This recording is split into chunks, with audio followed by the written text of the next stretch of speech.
अपमान किसी का नहीं करना चाहिए और किसी को कभी छोटा नहीं समझना चाहिए।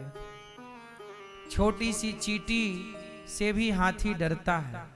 हाथी इतना बड़ा है, पर जब हाथी चलता है ना तो रास्ते में फूंक मारते हुए चलता है। कोई चींटी उसकी सूंड के द्वारा चलती चढ़ते मस्तिष्क में पहुंच के चली गई और काट दी तो मर जाता है हाथी। ऐसा सुनते हैं आप सब लोग। बस कोई छोटा नहीं है। डूबते को तिनके का सहारा, कहावतें प्रसिद्ध हैं। तिनका भी छोटा कहाँ है, वो भी सहारा बन जाता है।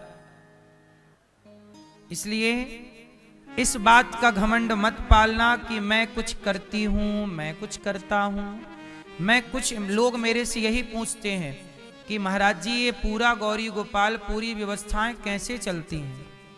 हमने कहा कि मैं थोड़ी चलाता हूं। जैसे माँ खाती है तो पेट के बच्चे में जो माँ गर्भवती होती है तो गर्भवती माँ खाती है तो माँ का खाया हुआ बच्चे के पेट में अपने आप पहुंच जाता है। ऐसे ही जैसे माँ बच्चे को पेट में पालती है, बाहर आने के बाद पालती है, ऐसे ही हम सबके पालनहार भगवान श्रीमन नारायण है। वो कर रहे हैं, हाँ निमित्त बना रखा है भगवान ने हम सबको। हम ये घमंड क्यों पालें कि मैं करता हूं, मैं तो कुछ भी नहीं करता, मेरे पास तो कुछ भी शक्ति नहीं है। मैं देखता भी हूं तो भगवान की ताकत से, सुनता हूं तो भगवान की ताकत से। मेरी अपनी कोई शक्ति कहाँ है मेरी माँ, मेरी अपनी तो कोई ताकत नहीं है। इसलिए आप ये मत कहा करो कि मैंने किया, आपसे भगवान ने कराया है। कभी अपने घमंड को अपने आगे मत आने दो। अपने घमंड को सदा पांव के नीचे दबा के रखो, क्योंकि ये घमंड बहुत बड़ा शत्रु है हम सबका। रावण का घमंड ही तो रावण को लेकर डूब गया। रावण को इस बात का घमंड था कि मैं तो लंकापति, सोने की लंका में रहने वाला, ये नंगे पांव चलने वाला, वनवास में रहने वाला, घास की कुटिया में रहने वाला राम मेरा क्या बिगाड़ लेगा। क्यों,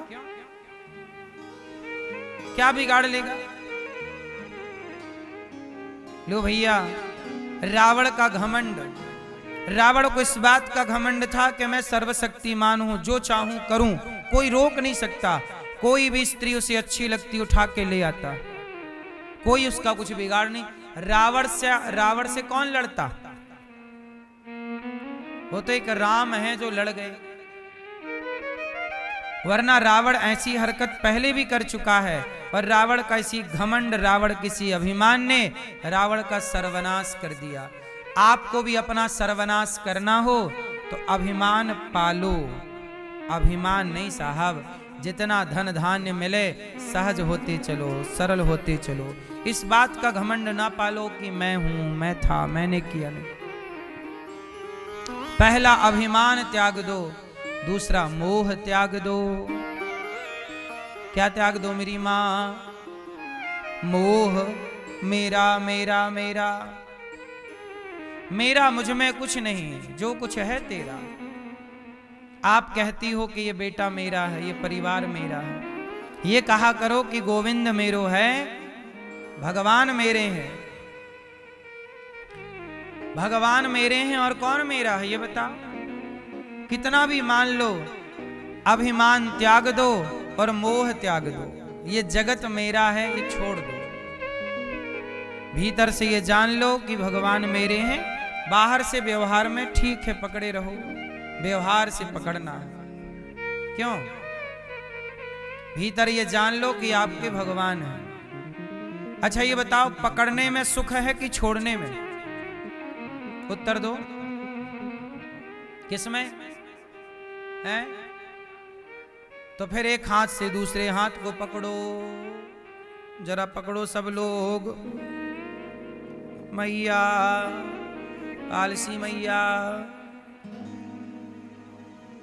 एक हाथ को दूसरे हाथ से पकड़ लो। आप नहीं पकड़ोगे। हरे राम राम राम राम। कह रहे हैं, नहीं सुन रहे हैं, देख रहे हैं, तब कर रहे हैं। कस के पकड़ो, जोर लगा के और जोर से कस के पकड़ो मेरी माँ। अब छोड़ दो। अब बताओ कि पकड़ने में सुख था कि छोड़ने में? यही तो हम समझा रहे हैं कि छोड़ने में सुख है, पकड़ने में नहीं। जगत को छोड़ करके जगन्नाथ को पकड़िए। जगत को छोड़ देने में सुख है, जगत को पकड़ लेने में सुख। आपने पकड़ रखा है और पकड़ोगे और चिल्लाओगे हम परेशान हैं। परेशान हो तो छोड़ो। महाराज जी बेटा सुनता नहीं है। नहीं सुनता तो अच्छा, छोड़ो। नहीं छोड़ेंगे नहीं, रोएंगे।